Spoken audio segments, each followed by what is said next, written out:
వెనకాల నరేంద్ర మోడీ ఉన్నాడనో, ఆర్ఎస్ఎస్ మోహన్ భగవత్ ఉన్నాడనో, లేకపోతే అమిత్ షా ఉన్నాడనో, జేపీ నడ్డా ఉన్నాడనో మా ఆరోపణ కాదు.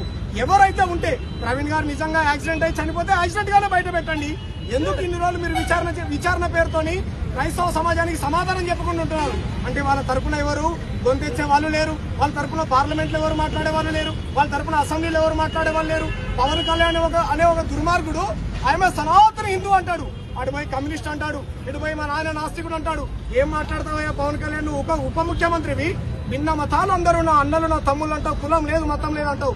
మరి నీ తోటి సహచరుడైనటువంటి మేధావి లాంటి వ్యక్తి రక్షణ టీవీ వేదికగా అనేక ప్రశ్నలు లేవనెత్తాడు. ఆయన హైందవ మేధావులను తీసుకొచ్చి కూడా కూర్చోబెట్టారు రక్షణ టీవీలో.